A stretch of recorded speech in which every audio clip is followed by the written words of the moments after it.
那么今天呢，我们先讲一下这个中苏关系发生的一个大的背景。因为在整个冷战这个阶段当中，中苏关系的变化呢是一个非常重要的这么一个事件啊。现在我们在研究整个冷战的格局变化的时候呢，基本上遵循的是两条线索，一个是这个中苏关系的变化，一个是中美关系的变化。因为中国在这个第二次世界大战以后，特别是中华人民共和国成立以后，它的外交的走向基本上是围绕着跟苏联和跟美国的关系在发生着变化。不确定的时期呢是1945年到1949年，这个时期的包括共产党和国民党，然后是美国和苏联，这个三国四方这个关系是不明确的啊，不确定的，就1949到1950年吧，就确定了。然后在整个50年代，基本上就是中苏同盟啊，就是新中国了，跟苏联这个同盟是一条线，然后美国呢支持台湾和中国对立是另外一条线。那么到60年代，整个从60年到69年这个期间呢，又在发生变化啊。中国跟苏联呢逐渐的分离。从毛泽东来讲，他就是两个拳头打人，一个拳头打苏联，一个拳头打美国，这是60年代的基本的特征。虽然跟苏联分裂了，但是呢，他仍然把美国视为敌人，在很长一段时间呢是视为主要的敌人。但是1969年以后，这个情况就发生了比较大的变化，就是中苏珍宝岛战争冲突发生以后，中国逐渐的把苏联作为对自己安全的最大的威胁。这个时候开始联合美国去遏制苏联，这就是70年代这个初期，这冷战格局就发生了一个比较大的变化。这是大概这么一个脉络。我们可以看到一个现象，就是中苏关系的变化直接影响着国际政治格局的变化。像49年以前50年以前这个中苏同盟还没有形成的时候，美国的政策也不确定，苏联的政策也不确定，所以冷战在亚洲的格局呢没有明显的表现出来。但是到了50年，中苏同盟一签字，这个条约一签字以后，这个格局马上就显现出来了。那么中国呢就加入了苏联的社会主义阵营，成为这个和美国对立的一个集团当中的一个很重要的一个参与者。那么特别到50年代后期的时候，中国的作用越来越大，甚至在很大程度上超过了苏联。60年代呢也呈现出这么一种趋势。但是到60年代末70年代初，中苏同盟分裂以后，这个格局呢，政治格局又发生了比较大的变化，就中国退出了或者从这个社会主义阵营当中分离出来了，在一定的程度上是想和美国联手来这个制止苏联。那么在70年代中期的时候呢，毛泽东还曾经设想过要自己组织一个第三世界，和美国、苏联呢在政治上保持一定的距离。这个我们讲到后边的时候会讲，因为这里有比较大的问题。虽然他跟美国在军事战略上是联手，但是在意识形态上他很难解释这个现象。他特别不容易跟这些共产党原来共产党的伙伴们解释，像朝鲜呐、越南呀，那大家都觉得美国当然是我们的最大的敌人，你怎么今天又跟美国人联手？所以从意识形态上，从理论上讲，毛泽东需要设计一个新的政治模式，所以他提出这个三个世界的。当然最后因为他去世了，也没有最终实现。那么文革结束以后，那中国当然情况就发生了比较大的变化。抛开了这个意识形态的很多因素，然后整个70年代，就是80年代啊，70年代后期到80年代，基本上就是中美联手来这个对付苏联，最后苏联解体。当然在后期的时候，那到80年代末，苏联也看到这个现象，这种威胁，所以主动提出跟中国恢复关系。那么开始的时候，中国还是像包括邓小平，他都不大愿意接受苏联这个橄榄枝，因为他很担心，当他正在跟美国越走越近的时候，如果在这个时候要跟苏联恢复关系，会影响跟美国的关系。所以在很长一段时间，这个勃列日夫到后来这个几任苏联领导人都表现出比较积极的态度的时候，中国呢是比较消极的。那么直到这个89年，就是80年代末，跟美国的关系又有一定的麻烦的时候，这个时候他又要利用跟苏联的关系。所以在整个这个冷战这个发展这个时期呢，中国、美国、苏联这个三角关系的变动呢，一直在影响着这个冷战。我们这次讲的重点是讲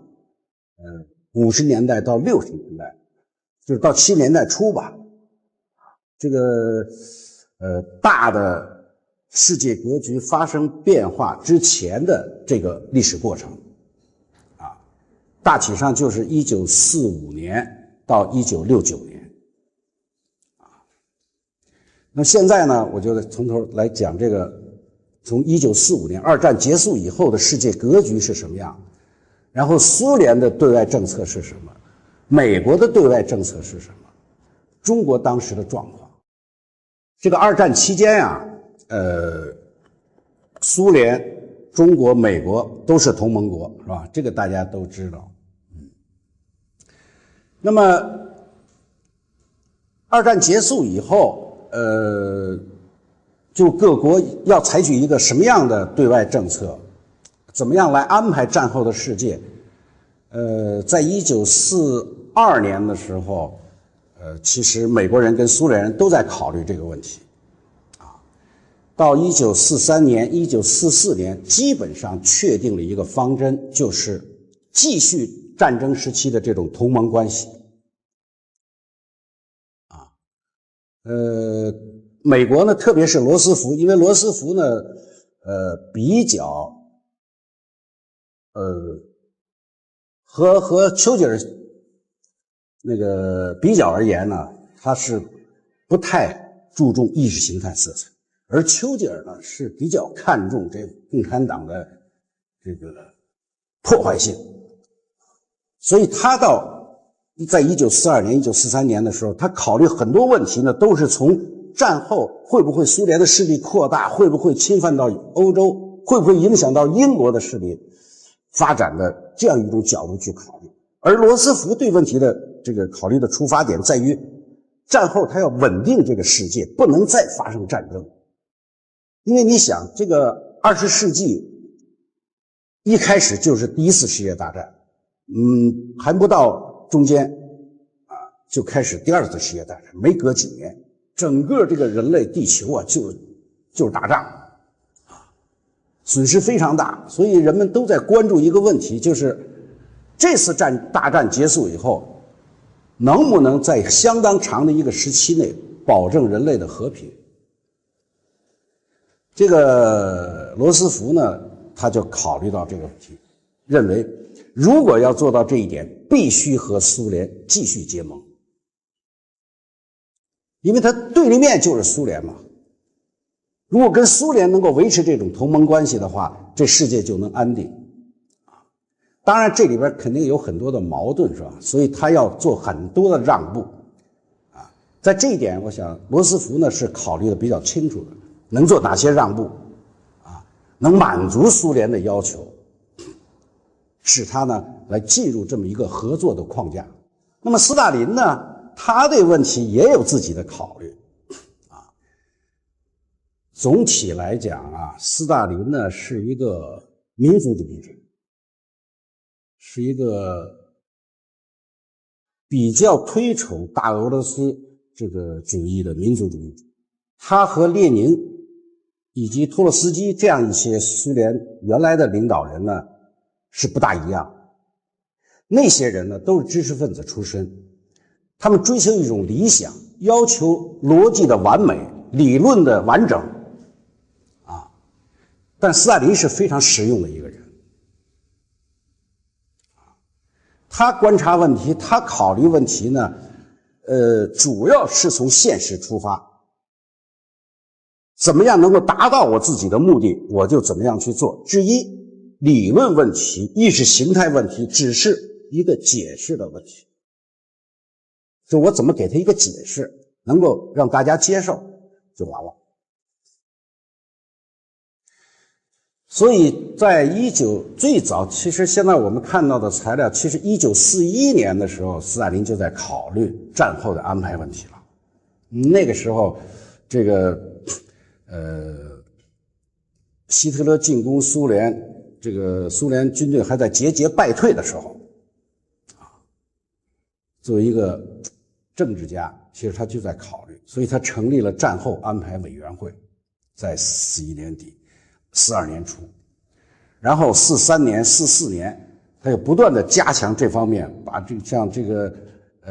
原来苏联驻英国大使麦斯基这个副外长里维诺夫包括这个格罗米科当时是这个莫洛托夫的助手这些都让他们专门去研究，组织一帮人去研究战后这个国际局势的发展，苏联应该采取什么政策。这样到1943年基本上他们就得出了这样一个结论：战后要保证苏联的安全和发展，只有一个方法，只有一条路，就是维持跟西方的合作，继续战时的这种联盟的关系。虽然他们几个外交官呢研究的侧重面不一样，或者对问题的提法有些差异，但总的方向、总的这个方针是一致的。当然我们现在不知道是斯大林授意他们这样做的，还是他们的这些报告、这些观点影响了斯大林，因为这方面现在没有看到更多的材料。但是从这个斯大林的做法来看呢，显然这一套跟西方合作的这样一种方针，这样一条路线呢，他是十分赞同的。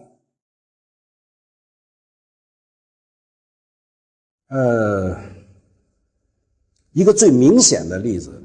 就是1943年5月斯大林解散了共产国际。这个共产国际它是一个象征。共产国际呢是1919年列宁创立的。那么当时为什么要创立这个共产国际？就是要发动世界革命。因为从马克思主义的理论上讲，这个共产主义革命呢，应该是在比较先进的欧洲国家同时爆发的。因为他设想未来的这个社会主义是一个过渡时期，然后过渡到共产主义，那个社会是没有国家的，没有国家机器，没有国界的。所以如果不是几个欧洲的先进国家同时爆发革命的话，这种社会、这种政治模式是不能想象的。但现实呢，就是苏联一家革命成功了，而且还有很大的偶然性。十月革命，我们现在讲，我们过去一直讲说十月革命是武装夺取政权，其实很难说是武装夺取政权，没有什么武装。那赤卫队有几杆枪啊，攻打东宫的时候打了几枪啊，就乌泱泱的上去占了东宫了，人家就让位了，行，反正那临时政府本来他就是千疮百孔，什么问题也解决不了，非常为难。我说你愿意那就你来干吧。那布尔什维克拿下东宫以后，当时沙皇俄国的军队都在前线呢。一个电报打过去说，现在新政府我们布尔什维克接手了，说你服从不服从新政府？说我服从。好，搞定一个军，再一电话又一个军，一会儿所有的部队没有发一枪一弹，全部归顺布尔什维克政权。这叫武装夺取政权吗？所以现在俄国的学者好多，这叫电报革命，全是发电报，哒哒哒，发完最后人家全服了。当然后来发生了很大的变化啊，是因为1918年解散立宪会议以后，帝国主义干涉，各十几国干涉，然后内战爆发以后，那是另外的一回事。说他维持这个政权当然是依靠的武装力量。我刚才讲的主要是这个十月革命取得成功的啊。那么所以他成功以后呢，他就需要说这里周围国家也得闹革命啊，他就一会儿进攻波兰，波兰失败了，又发动匈牙利起义，匈牙利不行，德国水兵起义，就到处煽风点火，期盼一个世界革命，但是都失败了。所以这个时候苏联领导人、俄国领导人认识到，在欧洲呢想煽动革命很难，那还有一个方向，亚洲。所以这个共产国际成立以后的大量工作是发动亚洲的革命，包括中国啊，那么跟日本啊、这个越南啊、朝鲜啊陆续的发展关系，都在想这个按照原来的那种设计，马克思主义经典作家的设计去实现世界革命的战略，然后通过这个战略的成功呢，把人类呢带向一个新的社会。至少那个时候列宁是这么想的，托洛斯基也是这么想。托洛斯基更完美，是一个更完美的理论家，一个知识分子。所以后来他跟斯大林发生了分裂，斯大林提出了一国社会主义的理论。从逻辑上讲，这个一国社会主义理论呢，肯定是背叛了马克思的原理的。从基本的原理是不符合的，但是它符合现实。如果斯大林这样问的，如果我们认为我们自己不能建设一个国家，不能建设社会主义，那我们生存还有什么意义？党员也没有信心了，人民也没有希望了，所以必须提出一个新的口号。但托洛斯基认为说你这样做就是背叛了马克思主义，所以他自己后来单搞的这个第四国际还是到处煽动世界革命，虽然他处处失败，处处碰壁。所以在这个时候，到斯大林掌握政权以后，特别是到1935年、36年西班牙内战的时候，斯大林其实已经开始发生了很大的变化。他不再主张这个世界革命，至少在他的实际操作当中，但是他还没有呢到明确的否定这样一条革命路线那个地步。但是到1943年5月份的时候，他就必须这样做。为什么？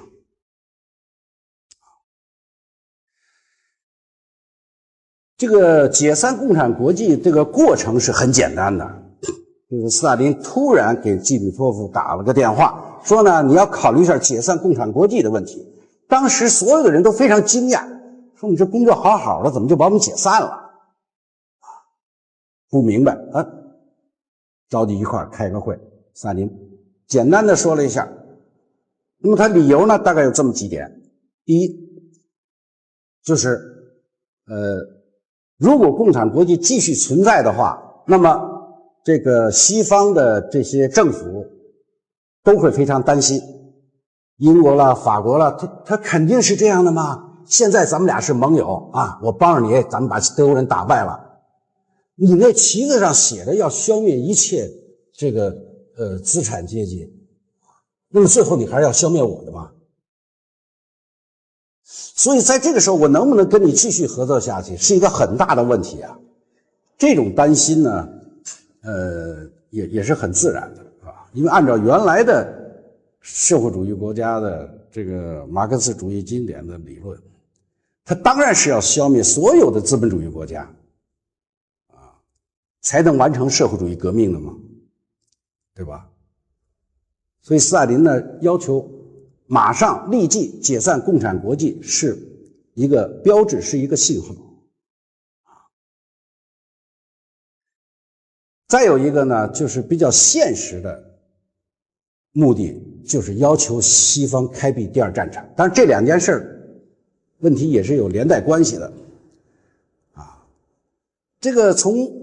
丘吉尔讲，那么第二战场主要是靠英国了，但美国也参与，但美国还是毕竟是外来的嘛，主要是渡过英吉利海峡，向法国发动进攻和德国人作战。丘吉尔迟迟不愿意开发开辟第二战场，一个主要的目的就是想消耗苏联。如果这么容易就把德国人打败，那你苏联这么大的军事力量，将来对我是个威胁啊！所以他不想开，这个问题让双方争执的非常厉害。这个美国人呢还是比较支持比较支持斯大林的，督促丘吉尔开辟第二战场。所以斯大林也是为了让英国人放心，让这些资产阶级国家的领导人放心啊，说这个我们以后不会再高举革命的旗帜啊！你看我把共产国际都解散。那么从客观上讲，我想还有一个原因哈，因为这个斯大林自然没有讲到这一点。那么就是共产国际的声望是越来越臭。为什么呢？因为共产国际它虽然是一个国际组织，是共产党的一个全球性的国际组织，但实际上已经沦落为苏联的外交的工具。表面上是这个苏联共产党是受共产国际领导的，因为那个时候共产党啊，没有一个国家这个就是自己独立的一个政党的组织，因为它大部分那会儿时期的共产党都是非法的啊，那么它都服从于一个这个总的领导，就是共产国际，其他的都是各国支部，比如中国共产党是共产国际中国支部。所以你中国共产党的选举啊，谁当总书记，这个最后是要莫斯科定的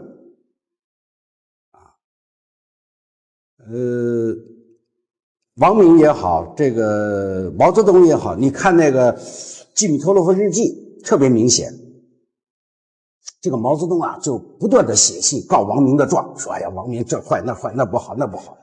王明呢也不断的给季米托洛夫写信告毛的状，说他老打击我什么什么。为什么？因为决定中国共产党命运的是共产国际。当然党内斗争的实力的变换也会影响到共产国际的这个选择啊。但是从组织手续、组织程序上讲，你只有共产国际认可的领导人才是合法的领导人。所以后来这个抗战这个局面形成以后，共产国际承认毛泽东在党内的领袖地位以后，毛泽东非常兴奋，那就得到了官方的认可了嘛。过去是自己这个山沟里头打出来的，在党内自然是占有统治地位，但是莫斯科不认可，那也是不行的。共产国际在苏联实际上呢是受斯大林控制的，特别是在这个二战前后、二战爆发前后和二战初期这个阶段，因为希特勒1933年希特勒上台以后，这个法西斯主义的发展呢，对整个欧洲呢都是个威胁，这个大家都看到了。他一会儿到奥地利进占奥地利，一会儿又那个进占捷克，大家都觉得这个希特勒这小子很危险，不断的扩张。那么怎么办呢？大家都想来制止他，英国人也好，法国人也好，包括苏联人。所以开始呢，这个37年、38年，大家商量着来共同制止这个希特勒，叫集体安全，形成一个集体安全。所以苏联在不断的跟那个法国、英国在谈判，咱们怎么来制止这个希特勒、法西斯。所以这个时候呢，共产国际就下命令给各国共产党说这个德国人最坏，你们都要支持本国政府，这个跟德国人打。所以这个时候各国共产党是比较像英国共产党、法国那些欧洲共产党，他比较舒服，因为他跟政府是合作的嘛，所以他写文章发表这个讲话电台都是支持政府的政策。因为这个政策呢跟苏联的政策是吻合的，很好。但是这个斯大林跟这个英法的这个谈判很艰难。所以到1939年的时候呢，他决定不跟英国人、法国人玩了，回头就找希特勒说：“咱俩干脆签订一个同盟得了，实现。”所以1939年呢，里宾特洛夫到了莫斯科，然后莫洛托夫又去了这个德国，就达成这么一个秘密协定。希特勒说：“你斯大林要什么，我满足你嘛，你不要跟这英国人、美国人搞一块儿。”好，就把这个立陶宛三国说将来认可给你，没问题。拉脱维亚呀，什么爱沙尼亚，波罗的海三国，然后波兰咱俩给分了，我一半你一半，包括这个芬兰苏芬战争，说正是因为有了这个，斯大林才敢打芬兰，40年开始打芬兰，这都是跟希特勒密谋好了的。就他这么一做呢，这共产国际又下指示，说这德国人还是不错的，是你们各国政府最坏了，所以你们必须起来反对政府，不能跟德国人对抗，要跟德国合作来打击英法资产阶级什么。那他这么一弄，这各国共产党只能是又写文章又发表讲话说这个我们这要反政府。结果呢，希特勒倒按着这个跟苏联人的这个协定，进攻波兰。那么第二次世界大战就全面爆发了。全面爆发了以后，当然希特勒他也是考虑问题可能太过于乐观了，所以他还没有拿下英国，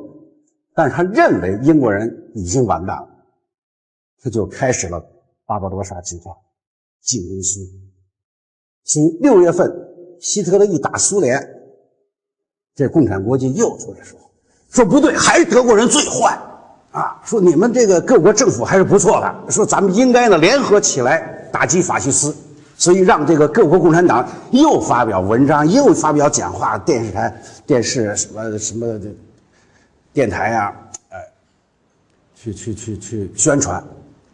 所以这样子弄得这个各国共产党就像墙头草一样摆来摆去，很没有威胁。人说你们这共产党简直就是莫斯科的传声筒吗？有没有你们自己的看法？搞得很臭。加上这个战争爆发以后呢，这个共产党各国共产党也起不了太大的作用，都沦陷了，大不了也就是组织点这个地下武装斗争。那苏联也顾不上了，自己的国家的一大半都被德国人占了，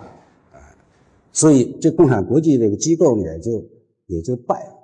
你看那个，我看有一个俄国档案里有一条是讲这共产国际，说天天上班没事就跟那看报纸，要不是说那戈德瓦尔特捷克斯洛伐克那总书记一天到晚喝闷酒，情绪非常不好完了文件跟那堆了一堆也没人管，就整个共产国际这个工作机构里面陷于瘫痪状态。所以我想这恐怕也是一个原因之一。总而言之，斯大林认为共产国际的存在不但没有任何作用，可能还会起反作用，所以他觉得必须解散。那么43年5月呢，他就把这个共产国际给解散了。共产国际解散以后，这个就再也没有，直到今天就再也没有成立起一个共产党的国际性组织，这个大家要注意，它是一个标志。共产国际解散，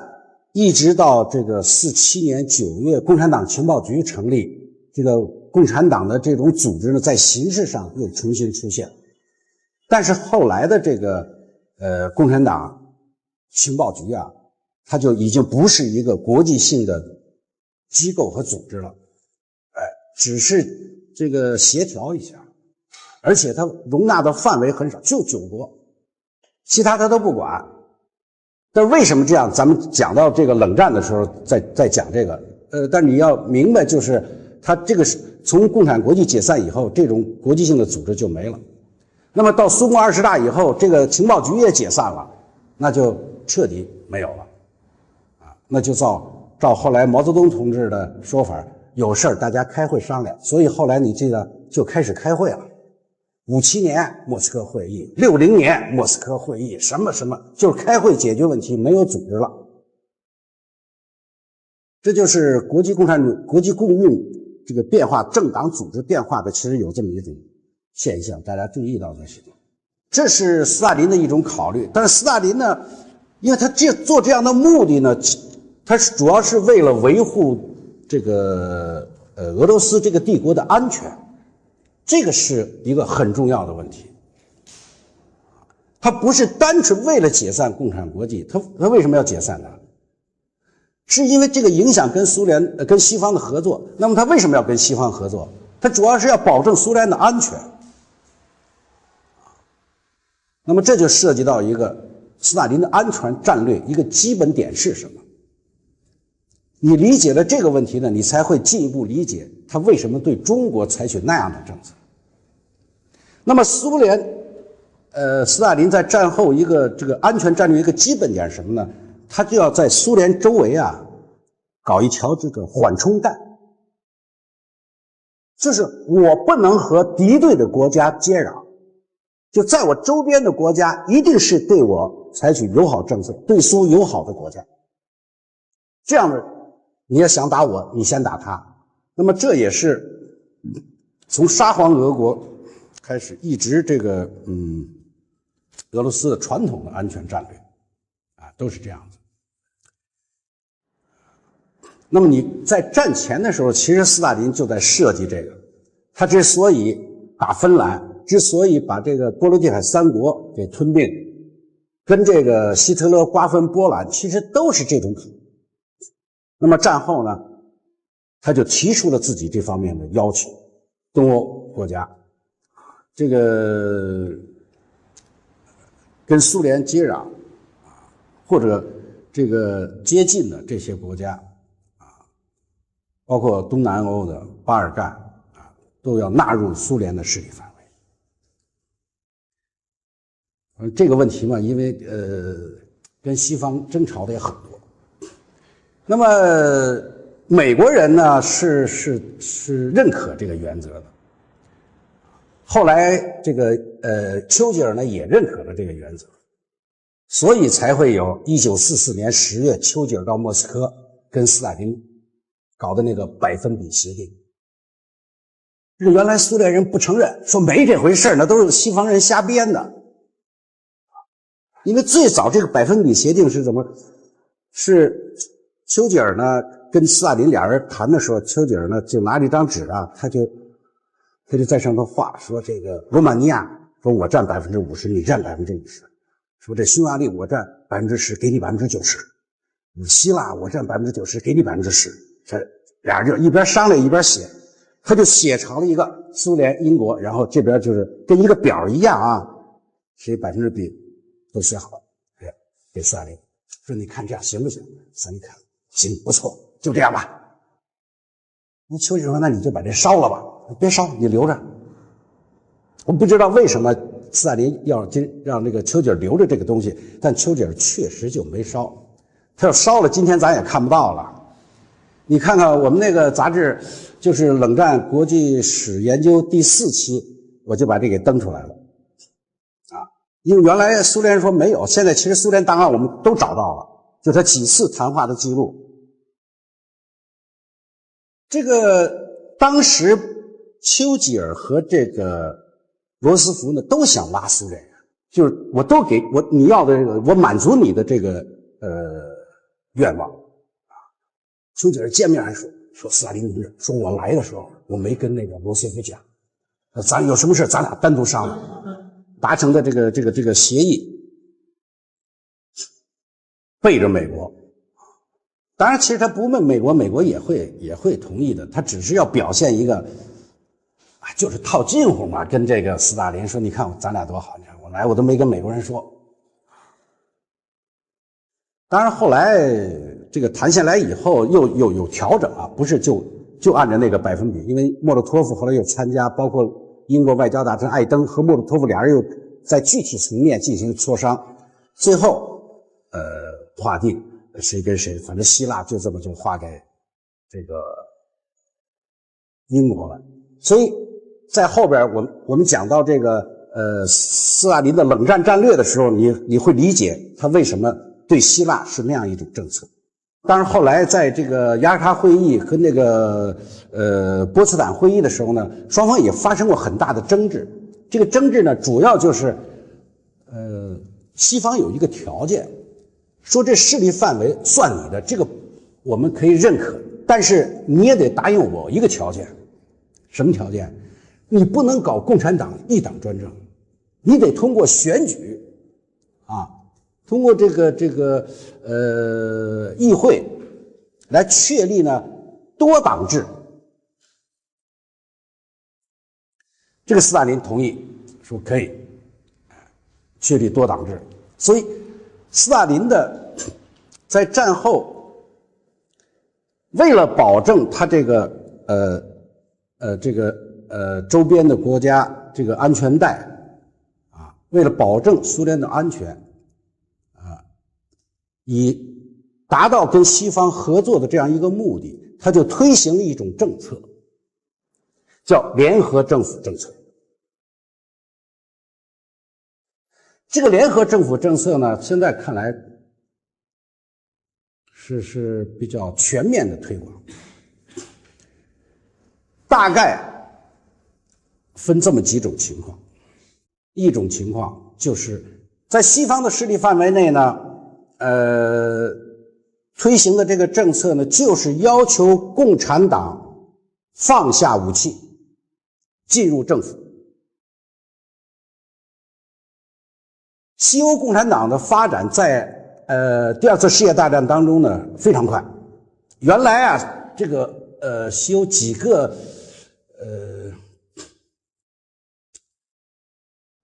除了法国、意大利、希腊以外，其他的那些共产党势力都非常弱啊，加一块没有7、8万人。二战以后一下发展到几十万。那法国就更不得了，法国共产党到战后100万人，意大利200万人，就共产党的势力非常这个强大。那么特别是法国、意大利和希腊的共产党还掌握了武装啊。都几十万人的军队啊。当时这个法国共产党和意大利共产党，如果在当时的情况下，当然他们是有能力或者有实力，凭借在打败希特勒以后，凭借这种武装力量的支持呢，和这个流亡政府去谈判，是有这个实力的。但是斯大林下了一道命令，全部放下武器，你就进入政府就完了。所以当时因为当时这个多列士跟陶利亚蒂呢都是流亡在外，就当时法国共产党和意大利共产党这个领导人，法国是多列士，那个意大利是陶利亚蒂，都是在海外流亡的。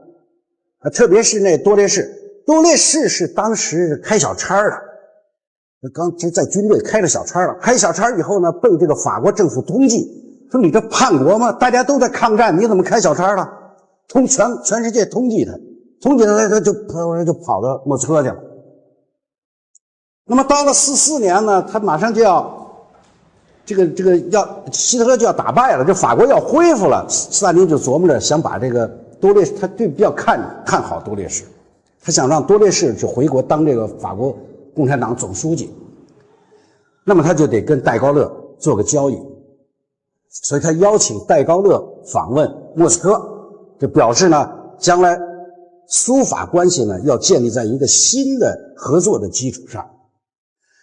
这个戴高乐呢，他也很需要苏联，因为当时英国人看不起他，说你法国你看打那样，这逃的一个人都没有了，然后整个法国实力也下降。如果他想要在战后作为一个大国出现在欧洲的话，他必须要借助苏联的力量，就苏联得认可。那斯大林呢也抓住他一点，好啊，你就到莫斯科来，有一条件，你先宣布对多列士特赦。就这样跟这个法国跟戴高乐达成一个协议，戴高乐就宣布说这个多列士特赦，不再通缉他了。然后这个斯大林就找多列士谈话，说你现在马上回国去把共产党好好组织起来，任务就是放下枪，放下武器。说现在在法国呢，你只能是支持这个戴高乐，把德国人彻底的消灭，不要搞自己的武装。所以多列士回去了，就宣称一个政府，一支军队，一支警察队伍，就宣传这么一个口号，就得统一，说这个不要在政府之外保留武装。一会儿我讲到中国的情况的时候，很相似。这个就毛泽东当时也有一支这个武装力量，而且也非常强大。意大利的情况也类似，也是这个陶利亚蒂回国之前呢，斯大林找他谈话，说你得支持这个政府，放弃武装。包括后来希腊也是这样，苏联表示这个我们不能支持你，因为第一，那希腊那是说好了给英国的了嘛，那英国的势力范围。所以当时英国派军队去的时候，通知了苏联，说我们要往希腊派军队。斯大林说你尽管派，那跟我没关系，反正我不派军队，你们愿意跟谁打跟谁打。后来就是希腊也放下了武器，意大利、法国都放下武器，都参加到政府里头去了。他就让共产党参加到以这个资产阶级政党为主的这样一个政府机构当中去，实现了在西欧或者在西方势力范围内的联合政府政策。那么在自己的这个势力范围内呢，苏联也是推行联合政府政策，但它有一个比较大的区别，就是这个联合政府必须以共产党为主导，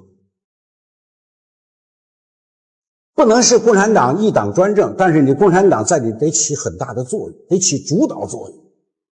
这样才能保证这个政府对苏联采取友好的政策，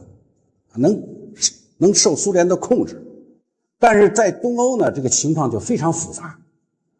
各党各国情况完全不一样。比如波兰，波兰呢是这个流亡政府的影响和势力非常大啊。这个米克拉伊奇克呢一直在这个伦敦，跟这个丘吉尔关系特别好。这个丘吉尔呢也是，丘吉尔有一个理论，说第二次世界大战我们为什么向希特勒宣战，不就是为了波兰？就是英国一让再让，你打奥地利我让了，你占捷克斯洛伐克我也让了，但是你要如果再往前走，你要进攻波兰的话，我就不再让步了。因为希特勒呢跟苏联已经商量好了，所以他就打了波兰。他头天打，第二天英国宣战。所以丘吉尔到战后的时候呢，他说对波兰我有责任，我有义务，这涉及到英国的名誉问题啊。和这斯大林说不错啊，这波兰对英国是个名誉问题，对苏联呢是个安全问题啊。3次进攻这个苏联走的都是波兰走廊，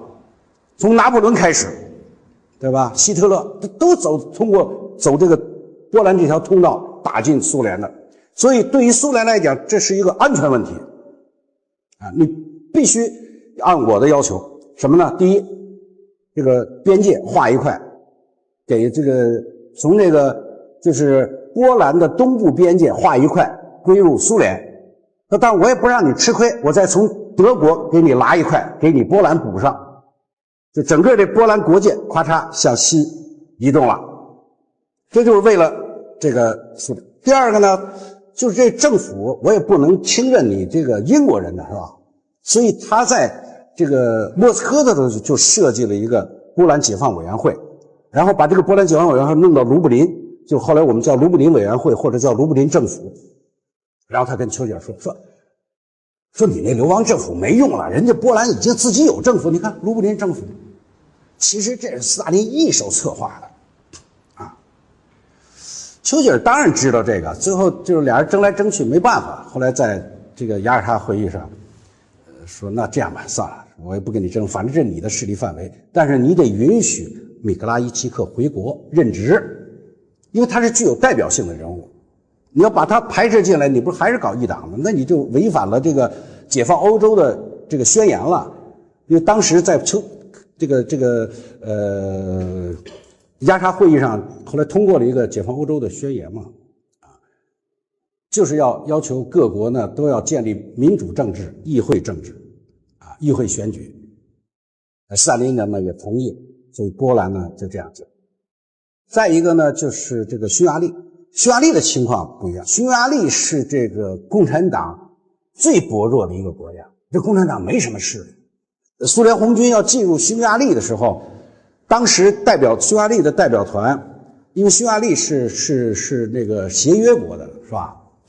那么苏联打这个匈牙利的时候，他们一批人就等于宣布脱离协约国，组织个临时政府。这些人没有一个共产党。然后斯大林呢就跟他们讲说，这个我支持你们，但是你们这个政府里头呢，说我这儿有一些匈牙利人在莫斯科，就是都是共产国际里边的人。说你能不能把他们都吸收到政府里头去？人家们也同意了，都是为了跟苏联搞好关系。所以匈牙利呢，第一次大选，共产党是占绝对少数。斯大林特别诡，他少数没关系，他跟匈牙利共产党说你少数没关系，你呀一定要咱就要俩部长的位置，一个内务部部长，一个国防部部长。其他的他们愿意什么都让宣传部、农业部、银行都给他们，你就把住内务部、警察和军队就够了。后来就为这个还专在这个匈牙利议会大选的时候，跟那个匈牙利闹翻了，差点因为他当时匈牙利是属于这个德国那个阵营的嘛，所以他有个那个盟国驻匈牙利军事委员会。由他们出面去跟他谈，说这个你这个内务部长必须得给共产党。后来就是靠着这个内务部和军队的压力，在这个后来的大选当中呢，慢慢的这共产党就起来了。那么拉克西这个人呢，就是匈牙利共产党的总书记，非常积极。他站住这个位置以后，他就策划了一个想搞一次政变，就是想共产党一党独揽大权。后来这个斯大林不允许，说你不能这样做，你必须要建立联合政府，即使将来你做大，你也不能把那些自由党啊、民主党啊、什么农民党啊给排斥，不行，必须要建立联合政府。像罗马尼亚、保加利亚也都是这个样子啊。有的那国家没有这个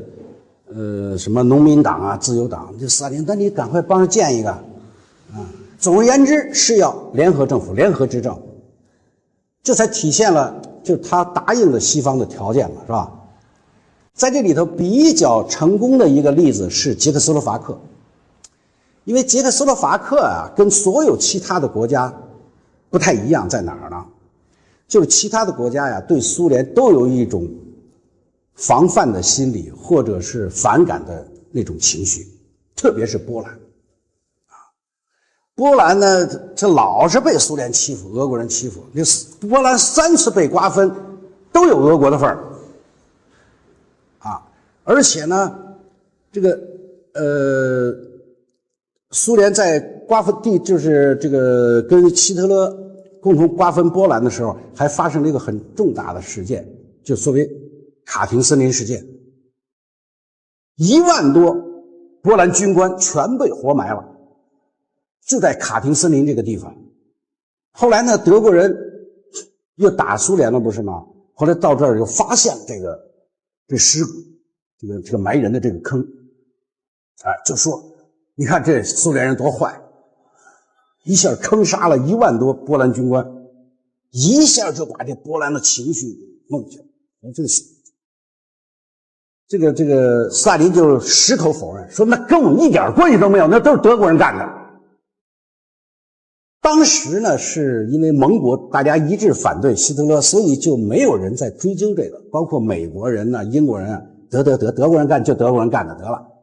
反正对宣传有好处嘛，但是后来这个战争结束以后，慢慢这个事儿又兜了出来了，所以在这个波兰人的心目当中呢，这个苏联人特别坏。净欺负波兰人。到了这个1944年10月，苏联红军已经这个兵临华沙城下。这个时候呢，这华沙内部他们有国家军，有一批这个地下武装，就起义呢，就想跟这个苏联里应外合，就把这德国占领军就给消灭了。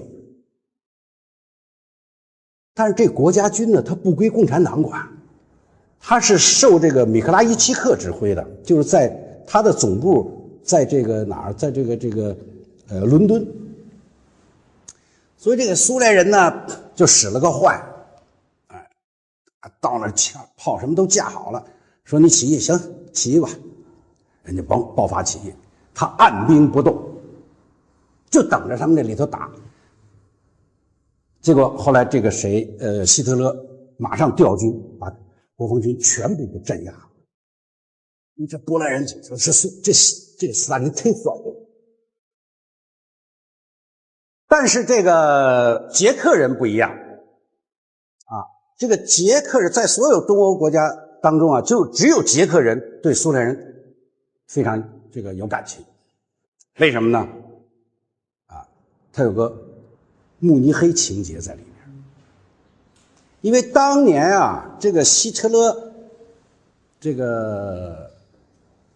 侵略捷克的时候呢，这个英国人、法国人呢是采取了绥靖政策，就是在这个慕尼黑，对吧？所以捷克人呢，捷克斯洛伐克人呢认为这个西方人是靠不住的，而这个苏联呢，红军来了以后，帮助他们打败了这个希特勒。所以你看那个档案材料，后来他们汇报搜集的，就是捷克人呢非常这个，就是和其他东欧国家相比，他非常能够接受苏联。这个代表人物是谁呢？就是贝内斯。贝内斯是这个捷克斯洛伐克一个很著名的政治家，他也流亡到这个伦敦了，但是他呢就特别想跟苏联拉关系啊。这个人呢也很有政治抱负，他很想在战后呢把捷克斯洛伐克作为一个东西方的桥梁，就是我在这个不但地理位置上，在意识形态上，在政权的组织上，我同时容纳这个英法跟苏联，我也接受共产党，我也接受这个就是自由党或者农民党、民主党，这样在他的这个治理下形成一个比较中和的那样一个国家。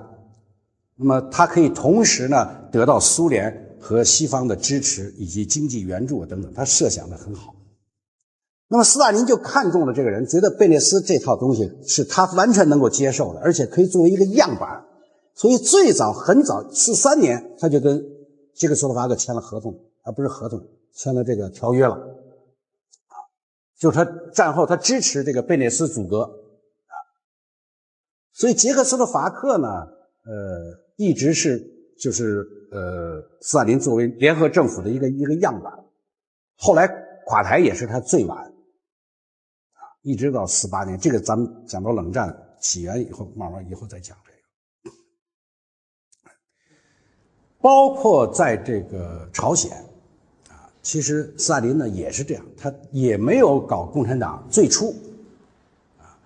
斯大林选的不是金日成是这个曹婉植作为这个就是行政的一个领导吧。因为朝鲜情况比较特殊，朝鲜属于托管，我们将来后边讲朝鲜战争的时候再讲这段所以他在朝鲜呢也是采取这样一种政策所以这个联合政府政策呢推行了1年多2年多吧，因为这个当然后边从46年开始就困难重重了但是真正的这个政策的破产呢是到了47年这个我们就等到这个讲这个冷战的时候再接着讲它这个破产那下边呢我就来讲一下苏联对中国的方针是怎么形成的，或者它的主要的要点是什么。那么从地图上我们可以看到，这个中国跟苏联呢大概有几千公里6000公里的边界线就如果就是蒙古算是，因为蒙古原来是中国的一部分但是中国呢它又不在苏联的势力范围内，这就是一个很大的问题。边界线这么长却不在自己的势力范围内，这是斯大林最难解决的一个问题。他都不像那个波罗的海那个边界顶多也就几十公里几百公里而已，这跟中国好大，几千公里怎么办？那么中国又是这么大一个国家，他又没有能力把它纳为自己的势力范围。那么从历史上来看呢，特别是2战期间对中国的援助主要是来自美国，苏联很少特别是这个41年以后基本上就断绝了。它前头有一段，这里我要说一点，很多人都认为当时毛泽东也这么说这抗战8年苏联对我们毫无援助，说对共产党，所以很多人呢写书都说说苏联对中国的援助呢是武器都给了西安，这个给共产党的都是一些书籍和印刷品。其实也不完全是，至少我现在看到的材料这个1938年2月一次30万美元，1940年2月一次50万，就是基米托洛夫申请了70万，说给中共70万，后来斯大林一批勾了20万，还剩50万。第3次是1941年的7月，苏德战争刚爆发，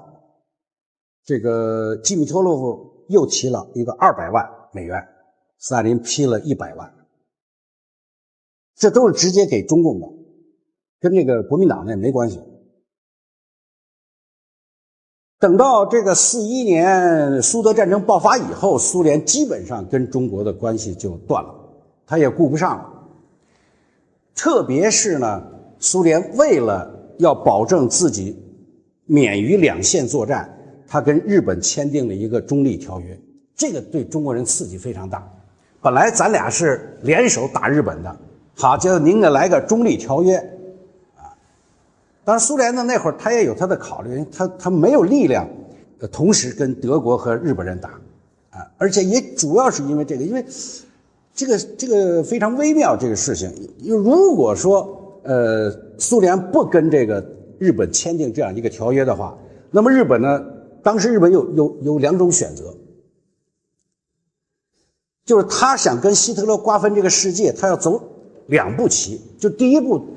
一个呢，他要先把苏联灭掉；再一个呢，他得把美国人灭了，否则的话，整这个太平洋。他怎么能在日本的控制之下呢？那么希特勒的设想呢，就是说你日本呢跟我一块先夹击苏联，咱们把苏联给灭了以后呢，我再跟你一块去打美国人。这日本人这琢磨呢，那欧洲跟日本的关系不是特别大，我费半天劲把苏联灭了，是等于替你希特勒在打天下，然后你是不是真的帮助我去跟美国人打，这还两说的。所以在日本人这个军部讨论这个问题的时候呢，就分了2派意见。一派意见就是要南下，南下就是要把整个英国的势力范围，在太平洋的势力范围，包括香港、缅甸，整个这个印度，全部这个囊括到日本人的这个控制之下啊。那么这批人呢，他就主张呢，跟这个苏联签订这个中立条约。当然还有一部分人呢，主张呢就是北上。北上的方针呢，那就是比较符合希特勒的设计啊，先共同把苏联拿下，然后再说。那么主张南下的这部分呢，最后当然这部分人占了上风。这部分人占了上风呢，他就面临了一个问题，就你要南下，侵占到英美的势力，必然遇到美国海军的这个阻拦。而日本的海军呢，绝对不是美国海军的对手。怎么办？只有一个办法，偷袭珍珠港。这山本五十六就设计了这么一个偷袭珍珠港，只要这一战取胜，把他的几条航空母舰打沉的话，那么日本呢就一下在海军势力上就占优势了。结果他千算万算，就是没算着那天有2艘航空母舰没在珍珠港。你出去旅游去了啊？不一定旅游啊，反正是出去玩去了，不在巡逻去了，非常成功。但是呢，美国的主力航空母舰没有被消灭，所以就后来形成了太平洋战场这个复杂的这种局面。那么，因为苏联跟日本采取了这么一种状态呢，就中国对非常反感。那么以后开始啊，你知道37年到41年的时候，中国军队的总顾问都是苏联人，在此之前是德国人。因为中国这个军队他原来都是军阀，你知道，都没受过正规训练，都是跟这个土匪上拉杆子起来就弄点枪就打仗了。后来国民政府成立以后，渐渐感到这个对国家军队的训练要正规化，然后就请国外。最开始全是德国顾问，易水的德国顾问。后来这个2战爆发，那德国成敌人了，德国成敌人就把德国顾问就全是苏联顾问，易水的苏联顾问。等到41年苏德战争爆发，这苏联顾问全撤，易水的美国顾问。所以呢，从41年到45年的时候呢，中美关系突然接近啊，中苏关系倒是越来越远。那么这里呢就涉及到还有一个什么新疆的问题。新疆原来是在苏联的控制下，一直盛世才这个人呢，是新疆督办，一直特别就是推崇跟苏联的关系。所以在这个41年之前，就是苏德战争爆发之前呢，基本上这个新疆就是斯大林的势力范围内，而且盛世才几次要求入党啊，要加入苏联共产党，提出6大政策什么什么。所以为什么当时这个有出西路军这档子事儿，就红军走不出去，就是无路可走的时候，为什么想上新疆啊？就是要把这条通道打开，然后在新疆的背靠苏联建立革命的根据地。但是到了41年，苏德战争一爆发，盛世才这个人脑子一转，说：“哎呦，不行了，这靠斯大林靠不住了。”他立刻封闭了苏联使馆，然后逮捕共产党人。那毛泽民什么都是那会儿被这个杀害了，投靠蒋介石。那蒋介石也很聪明，说盛世才这就是一军阀嘛，他不是见风使舵，一看斯大林不行，想投靠，没关系，调中央农业部部长，把削了实权，这样子新疆呢就回到了这个蒋介石国民政府的这个控制之下。那么在这种情况下，苏联要想保住整个跟这个东方的这条安全地带的话，他就需要策划一个，需要设想一个非常完美的计划，才能够保证他这个政策的实施，才能保证他这个利益安全。什么方法呢？什么方案？这就是这个在美国提出要求这个苏联参加对日战争这么一个前提下，斯大林就提出了他的政治要求。欧洲战场到44年的时候，基本上已经大局已定。那么剩下还有一个很大的问题，就是日本人，而且这个日本人跟其他军队都不一样，这日本军人很难对付，弄不弄就自杀，从不投降。所以这个美国人算了算，欧洲战场结束以后，如果要拿下日本，还得损失100万人。这个美国人算了笔账，不行，这最好让苏联人去跟日本人打去。那苏联人反正也不怕死嘛，让他们去打去。就跟斯大林谈说，行不行？说最后你们来收拾这个日本，我们负责海上，你们负责陆地。斯大林当然明白了，但斯大林他也不在乎这士兵死多少，这个无所谓，但这地儿我得占，这个将来对苏联的安全是有作用的。但是呢，他不讲这个事儿。在德黑兰会议上的时候呢，丘吉尔这个罗斯福就问他说：“你有什么政治条件？你尽管提。”斯大林琢磨没说话，还不到时机。然后以后苏联开始慢慢的透露这个消息，透露给这个罗斯福，说我们是可以参战的，没问题，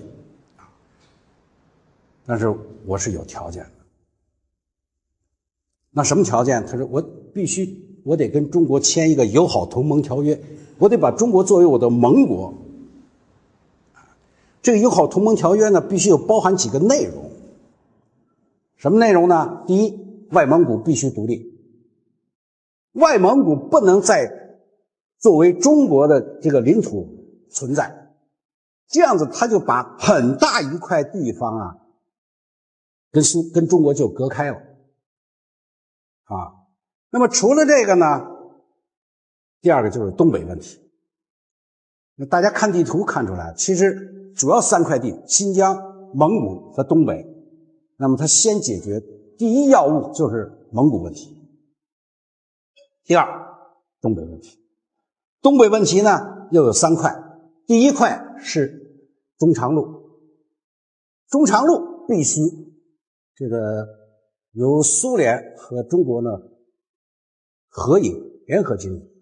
就苏联要占有股份。第二，旅顺港，旅顺港是个军港，天然军港，这旅顺港必须租给苏联30年，作为太平洋舰队的基地，海军基地。第三，大连市行政权归我，就是他在旅大地区啊画一个圈，这圈呢归苏联管，虽然是你中国领土，但行政权任命谁当市长，这个我说了算。那么在雅尔塔会议期间呢，美国人跟苏联就达成了这么一个协议。斯大林说啊，有一点，说你这不能跟中国人说，没到时间呢。说中国人不会保密，你跟他一说，他就嚷嚷出去了，嚷嚷出去了，日本人就有准备，他就知道我要打他了，那将来就增加我的损失嘛。所以你千万不能跟蒋介石说中国人嘴上没毛，办事不牢。所以这个美国人跟苏联就一直瞒着这个事儿啊。2月份，你看2月份达成的协议，到4月5月，中国人一直蒙在鼓里都不知道。虽然也有点耳闻，你看那个蒋介石看国民党那个档案里头，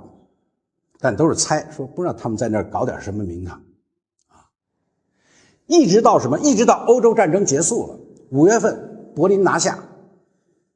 这个美国人开始做工作了。要不然这边就马上要3个月以后就要打日本了，您这还跟中国人不说也不行啊，这条约要签了。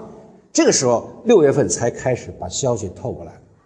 说呀，你们得跟苏联人签一协议。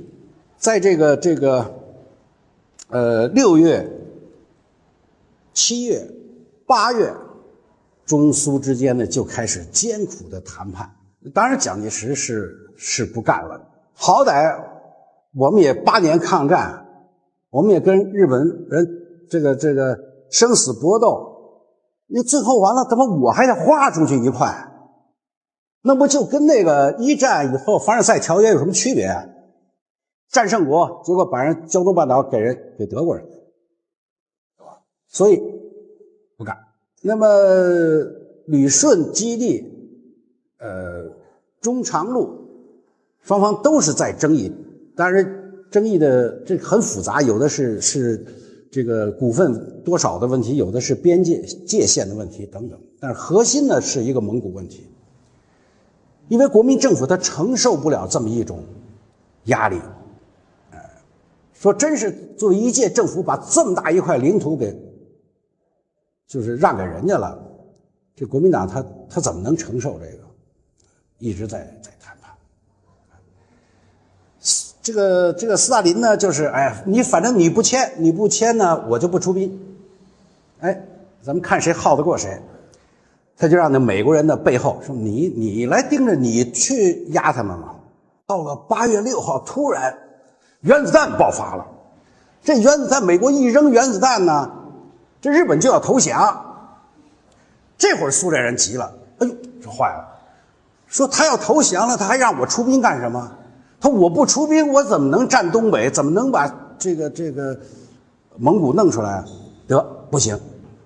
马上宣布出兵，他不等那条约签不签了，那会儿还在那儿，俩人还讨价还价。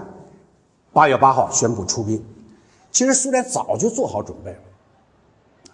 他只不过是打一张政治牌而已。所以8月9号，150万苏联大军从3个方面一下突袭东北，几天就拿下。因为日本人已经无心恋战，所以到这个8月10号，日本这个就传出消息来了，要无条件投降了。所以这个时候呢，这个斯大林就有点着急了。如果真的日本人要投降了，他跟国民党他跟这个中国这条约怎么签呢？不好签了。那最后以后长期跟中国这个关系，他得有一个法律来保证。所以最后一招，他就跟蒋介石摊牌了。说你要签啊，我承认你蒋介石是中国唯一合法的领袖，共产党我绝对不帮助他，我就支持你一个人。第二，如果你要签啊，我这150万军队呢，3个月之内我就撤走，我把东北完完整整的还给你，我只要中长路和旅顺港，这东北的政权归你。干不干？所以这个时候蒋介石就得琢磨这事儿了。这是城下之盟啊，人家军队已经进来了，150万人全占领了，你签也得签，不签反正是在苏联人手里。他也可以把这政权交给国民党，他也可以把这政权交给共产党。斯大林还有一句话说：“蒋介石，我告诉你啊，现在共产党已经派人来满洲了。”所以这个蒋介石就非常担心啊，因为到时候这个蒙古也丢了，结果东北还让共产党占了。在蒋介石的心里头，这个共产党是最大的敌人。日本人呢都其次，当然，在共产党眼里也是如此。蒋介石是最大的敌人，日本人其次，所以他们俩是生死之争。所以蒋介石就同意签订这么一个条约。那么中苏友好同盟条约的签订呢，就确定了苏联对华政策的一个基础。那么至于后来这种政策发生了什么变化，怎么影响到中国的内战和这个冷战的发展呢？我们下节课再讲。好，今天就到这儿。因为上一讲我大概简单回顾一下，因为上一讲有些同学没来哈，咱们整个介绍了一下这个就是苏联战后对外政策的一个基本的框架，它就是对欧洲也好，对亚洲也好，它要在俄罗斯的周边呢建立起一个这个缓冲带，就是从地理上，把苏联和这个它敌对的势力隔开，那么为了建立这条缓冲带呢，它采取了一种政策，叫做联合政府政策。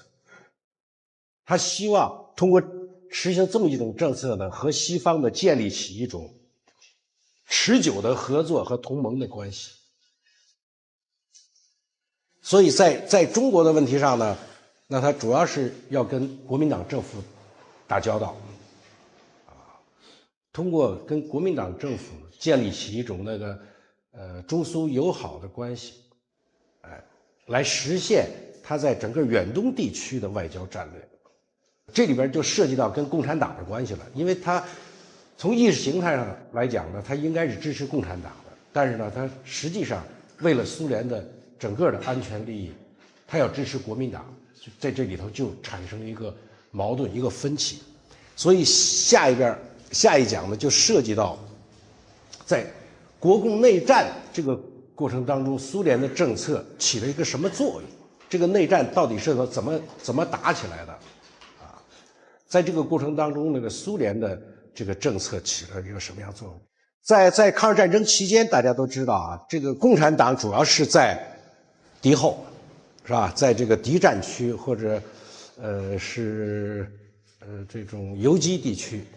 国民党的军队主要是在大后方。所以原来呢，谁也没有想到抗日战争这个就是太平洋战争突然结束，就是当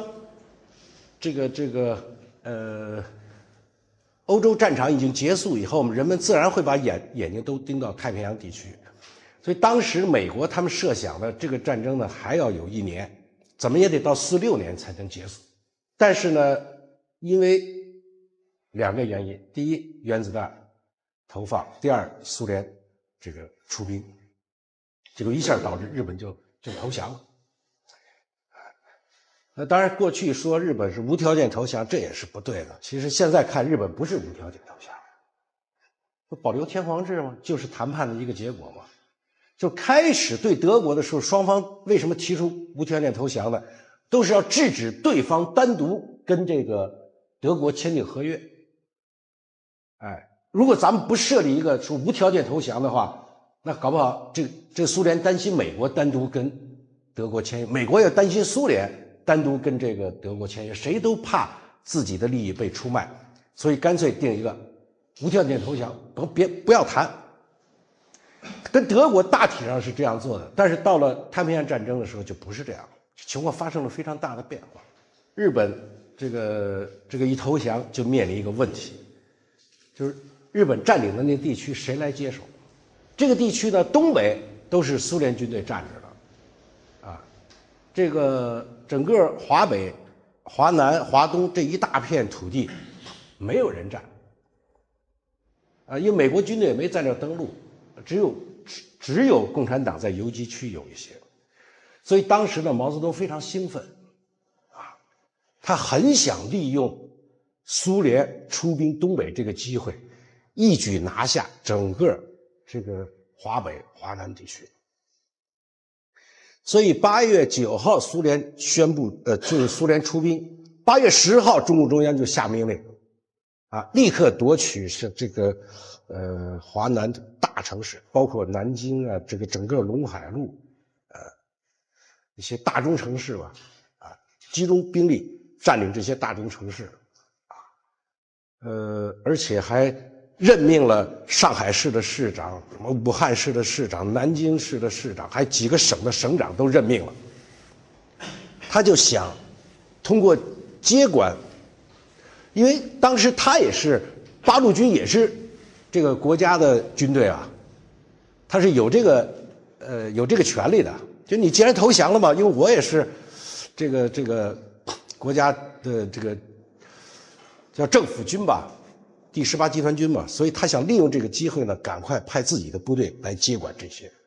但是这会儿呢，蒋介石是很着急，因为蒋介石的军队他来不及，谁也没想到国民党这个日本人一下就这么快，苏联一出兵，这个形势变化非常快，所以他就马上给毛打了个电报，说这个不要着急，什么事咱俩谈，好好谈，啊，请你到重庆来。毛当然不会理他了，在这大好时机还不赶快派部队，该站哪儿站哪儿，所以他一方面派人跟这个苏联联系，因为当时他不太清楚苏联什么态度，所以呢，他当时设想的是先派干部去苏联，因为也许他还有一种想法，也许苏联根本不用中共军队去了，他就帮着中共就占领了。然后中共呢就占领华北这一块就行了，就大概有这么一个，所以到底派不派军队去东北，当时没定，那么在这个过程当中呢，虽然有一些调整，有一些变化，就是8月12号、13号的时候，但基本的方针呢还是要尽量这个。借着日本投降之机呢，能够拿下半壁河山，来跟蒋介石呢再谈。但是这个15号的时候呢，毛接到这个蒋介石的这个电报以后，没理他，啊，正好这会儿华中局呢要组织上海武装起义，毛心里非常高兴，马上打个电报说这个计划非常好，凡是有可能起义的地方全都组织起义。就城市起义，然后夺取上海、南京几个大城市，就在这个部署的过程当中，突然就20号左右接到斯大林的电报，说这个中国共产党必须改变你现在的整个战略方针，不得动武，你赶快去重庆跟这个蒋介石谈判。这个电报啊，现在我们没有看到原件，因为周恩来后来这个事儿是原来大家一直不提这个事情，但是中苏关系有些恶化以后，就是60年的时候，尤其是在北戴河会议，周恩来谈到这个事儿，说当时确有电报，为什么呢？因为这个毛啊，那会儿老在党内反复的讲这个事儿，说当年什么我这个闹革命，这个斯大林就不许我革命啊，什么革命成功了，又要搞南北朝，咱们下边还要讲到这个问题。他反复的讲，这个党内就有很多人有疑问，这毛讲的什么意思呀？很多人不太了解当时的情况，所以那次呢，就是60年8月份在北戴河会议的时候，是苏联呢发了一个就是撤退专家的一个照会，这么着中苏关系就有点紧张。那么在中共上层呢，大家开始议论这个事儿，因为原来都不知道中苏发生这么大的矛盾，那么突然就撤专家，在这个会上，周恩来就把这个事儿讲了，说确有其事。当年呢，斯大林是来过电报，说只要中国你毛泽东你要打内战，中华民族就灭亡了。哎，说你赶快去重庆谈判。但是呢，据周恩来说呢，是电报烧了，因为后来就是47年撤离延安的时候，烧了很多档案、很多材料，把那个东西给烧了。刘少奇也补充了一段啊，说他来电报，因为当时这个电报他们都看了，说刘少奇说那个电报呢，就是让中共改变这个战略方针，说你们的路线错了。那么现在俄国档案里头也没有找到这份电报，我那么想是俄国人不愿意让别人看到这个电报。我只是在季米特洛夫的日记里头看到了，他记载了说18号他起草了这封电报。18号起草的这封电报的意思呢，跟这个刘少奇他们回忆的差不多，就是让中共改变政治路线，去这个重庆和蒋介石谈判，大概这么个意思。19号他把这个电文呢拿给莫洛托夫看，说莫洛托夫表示同意，然后他们就一起交给了斯大林，有这么一个过程。所以应该说这个电报不会是假的啊，因为当时很长一段时间有人怀疑有没有这封电报，到底怎么回事。据我现在考察，应该是没有什么问题了。现在只是什么时候到俄国档案馆把那个东西拿出来就是了。当然这个时间呢，什么时候收到的，这个确实是得有个，现在不是说的很准，但是应该是在20号左右，因为他19号交给斯大林的嘛，对吧？而20号呢，中共中央的政策没有发生变化，21号中共的政策发生彻底的变化，所以一定是在20号前后这段时间接到这个电报。那么接到电报以后，这个中共毛就开会讨论这个事儿，讨论来讨论去呢，没办法，必须得听斯大林。因为如果苏联要不支持中共，凭当时中共自己的力量，很难在一场军事对阵当中呢取得胜利。而且这个时候，日本已经宣布投降，国民党的这个蒋介石也发了命令说，这个日伪军原地等待他去接收，不得交给八路军。那他是国家领袖啊，他要这么一说，那你看当时那种情况，好多你看过《铁道游击队》没有？那电影《铁道游击队》就是那日军就不想给这个，不想向刘洪投降，为什么？你们政府有命令啊，我们不能向你们投降。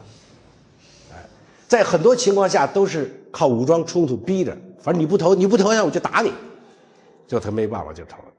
投降了。但是大部分城市都不向八路军投降，因为政府有命令，而这个命令美国人又支持，最后苏联人也支持，所以共产党非常被动。那么在这种情况下呢，他们就决定就是去这个重庆跟蒋介石谈。但是毛心里非常清楚，这个蒋介石谈判他只是个幌子而已，他是因为军队来不及往这个山下运啊，什么时候他军队运下来，这谈判就该结束了。所以他去谈判之前，他也做好了充分的准备，这部队该往哪儿调，该怎么打，商量的好的他才去了。他也有一条，他总是说了一句，说只要我们打得好，我们就能谈得好。你打不好，你在这老打败仗，那我在这谈没用嘛。但是呢，战略做了一个比较大的调整。什么调整呢？就是全部收缩，他没有全面开花了。原来是准备，甚至连广东都要拿下，湖南、这个上海、江浙这一带，一直到华北、西北这一块，都准备都要拿下。现在就是，南边呢就基本上放弃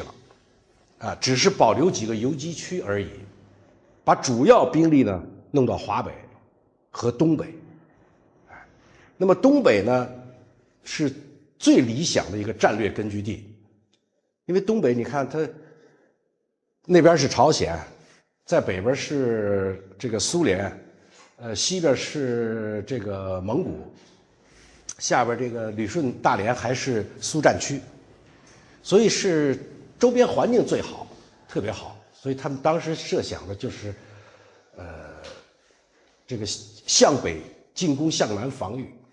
就南边的大体上放弃，但是北边一定要站住，这样子至少他能占领这个华北和东北这一大片地区，作为这个革命的根据地。这就是他到了这个重庆谈判期间，大概在9月左右就形成这么一种态势。那么这个时候呢，关键的问题取决于谁呢？取决于这个苏联的态度。就你想战，人给不给你是回事儿，是吧？那么当时呢，这个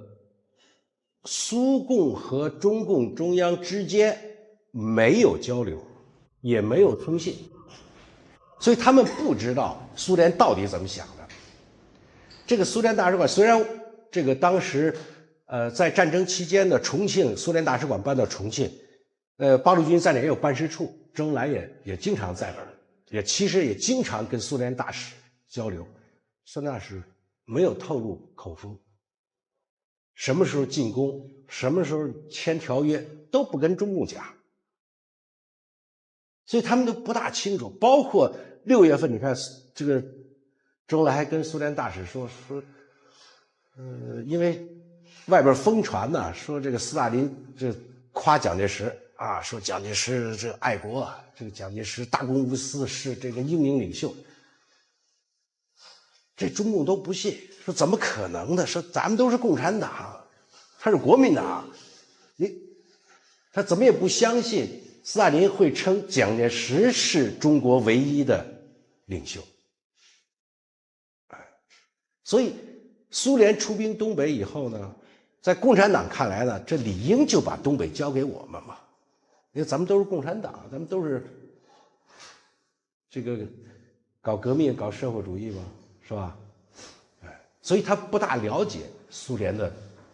这个想法，而那个时候呢，中苏同盟条约也没有公布，他们也不知道具体的内容都是什么。有些苏联下层军官呢也不了解这情况，因为他们只是奉命去占领。所以在这个8月10号到9月初这半个多月，将近不到1个月的20多天的工作时间当中，发生了很多比较混乱的现象。就有的地儿这个八路军跟这个红军特别好，你像山海关，山海关呢就是这个李运昌的部队到了那以后，跟苏联红军俩人一唱国际歌，哎呀呵，家都挺熟嘛，然后就合伙一块打的山海关这边是陆军，完了苏联红军炮兵支援，就拿下山海关，所以他们觉得非常好，然后跟着一路就往那个沈阳进发，结果没想到到了沈阳那部队，这军官呢，他就大概政策性稍微强一点，他知道不能把这沈阳让给共产党，所以他就不让共产党进这个沈阳，也不许下车，就围在火车上整整堵了1天。他得商量怎么办呀？这帮人急的说我们是共产党啊，那共产党也不行。最后交涉半天，说好，允许在这个沈阳周边什么地儿驻扎，经过请示。当然后来嘛，关系嘛，因为毕竟还都是共产党嘛，大概是开了几个仓库，就日本人的军火库、军需库给了，因为那会儿他们很多人要军装没军装，要武器没武器。你看过那《血红血白》吧？《血红血白》里头讲了这么一段，我觉得非常是实情。虽然这个中宣部是因为这个把它给封闭了，他讲什么呢？说这八路军去东北的时候，衣冠不整，武器不全，简直就像土匪。人家哪儿知道啊？所以你说这苏联红军，他看着这么一帮军队，他不认为这就是他们心目当中想的那个，共产党的军队。他说你看人家红军是吧，都有统一的制服，什么什么，八路军也有，但是因为国民党限制八路军，说你只能有几个师，我就给你这么点军装。你想那毛泽东他能干吗？所以他就大量的发展部队，发展完部队呢，那军装没有，那就只能穿的老百姓随便的，武器也没有，有人拿着大盖那个长矛的，拿着大刀片的，什么都有。所以在苏联红军看来说，这不是土匪吗？这个，被缴械的也有不少，一句还没3句话呢，被缴了械了，因为人家不知道你共产党就这样嘛。所以在这个那一段时间呢是比较混乱的，还有你比如沈阳的军队，战到沈阳的这个八路军呢，是仓库打开了，哇，这每人那个日本的军大厂，哇，皮鞋啊，每人一穿，哎呀，高兴极了，武器什么都有。完了打电报给这个中共中央说呀，这你什么都不用带，这什么都有。哇，后来这个山东部队跨海到这个辽宁的时候，真的就什么都没带，他把那武器什么就交给地方，因为当时地方还要坚持这个，对，游击战嘛，还得跟国民党还得干，说不要，我们到那儿什么都有，结果到那儿什么都没有。这苏联政策又变了，说不许把仓库随便给八路军，结果咔咔咔全封了，上了锁，人傻眼了。就发生了很多，你像还有辽宁啊什么，就是这都是我看一个一个档案啊，他有一个档案讲的是，他们想办个报纸宣传的，就缺个印刷机，就跟苏联人商量，就电报里来回就要这个，也不给，说这你们自己想办法去。所以在那一段呢就非常混乱啊，在这个8月10号到9月初这半个多月，将近不到1个月的20多天的工作，时间当中发生了很多比较混乱的现象。当然这里情况可能比较复杂，是吧？一个是他对你好嘛，肯定是因为双方都觉得都是共产党，是吧？大家都是亲兄弟。有的呢对你不好呢，有的是因为误会，他不知道你是共产党，一看是刚才我说那个，这不是土匪下山了似的，他给缴了械了。还有的呢是因为他他了解一定的政策，比如大城市不让进，不让共产党进，反正当时这个情况是比较复杂的。那么在这种情况下，双方就很需要沟通。大概9月15号，这个马林诺夫斯基呢就派了一个代表。马林诺夫斯这苏联大概的是这样的，就整个指挥这个太平洋就是这个东北战场的是华西列夫斯基。华西列夫斯基下边他有三个军队，3个方面军一起攻占的，一个是从这个远东，一个是从波利，一个是从这个内蒙后来在东北主事的叫马林诺夫斯基。马林诺夫斯基就是后来的国防部长，这个人后来出大事了，大概4、5讲以后会讲到他。然后他就派了一个人跟着这个谁呀，跟着一个中共的一个联络员，就到了延安。到延安以后，跟这个，因为当时毛不在嘛，就跟刘少奇把这个情况都交代清楚了，说我们是签了协议的中苏同盟条约规定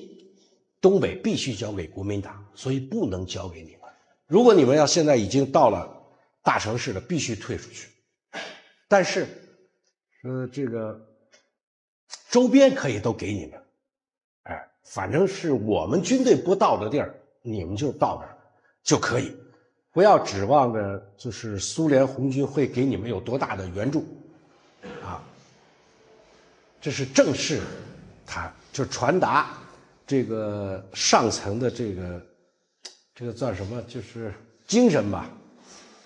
但是私下里头呢，他还是讲，他说当然咱们都是共产党说只要有可能能给你们的，我们都给你们。比如他说像这个蒙古外蒙、内蒙这块地方，他说你们尽量要占领，就不要让国民党去占。因为斯大林是非常就上次我讲了外蒙古的问题，是吧？斯大林对这个外蒙古是非常敏感的，大体上就这么个思路啊。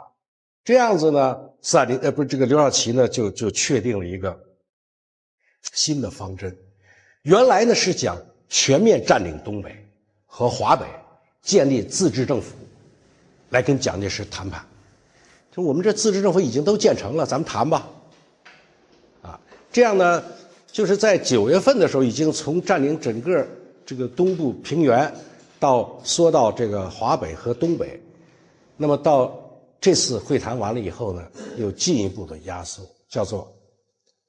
让开大陆，占领两乡。就是在东北呢，这个大陆咱也占不了了。沈阳、长春、哈尔滨，这是中东路的这个主要的干线，这个大城市呢，这个都让开，至少到20公里以外，其他的城市说咱们可以占，所以叫让开大陆，占领两乡，实行了这么一项这个政策。那么在这个过程当中呢，斯大林还要完成他为什么？你想他为什么会制定这样一种政策？他主要的目标是什么？他主要的目标就是要苏联能在东北站住脚，是吧？他不在乎这东北的政权是交给国民党呢，还是交给共产党？对他来讲无所谓，只要苏联能在东北站住脚，能在东北把东北这个作为苏联的一个控制区，一个势力范围，他的目的就达到了。所以你看当时有一支军队，其实大部分是中国人就是88旅，不知道同学们听没听说过你知道那个杨靖宇都知道吧？金日成都知道吧？杨靖宇、金日成他们原来都在东北这块打这个抗日联军打日本。后来呢，到41年到42年的时候，日本大扫荡，结果几乎就把这个抗日联军就消灭了，像杨靖宇什么都牺牲了。那么剩下那么少部分人就逃到苏联去了。就是现在叫这个波利的这个地方而逃到那儿以后呢，苏联就成立了一个国际旅，就是因为它都是基本上是中国人吧和朝鲜人国际旅也对外称第88步兵旅金日成当时就是这个旅里边一个营长。后来这个第二次世界大战快结束的时候，这不是马上要跟日本人打仗了吗？这个周保中就这旅长周保中就给斯大林写了封信，就是他因为他们原来都是八路军，都是共产党，但是因为抗日战争期间整个消息都中断了，他们这边被日本人打散了，电台也都没了，那边延安呢也没什么设备，后来就那个中断关系了，所以他很想通过这个进入东北的时候呢，跟中共联系起来，但是斯大林下了个指令，不允许。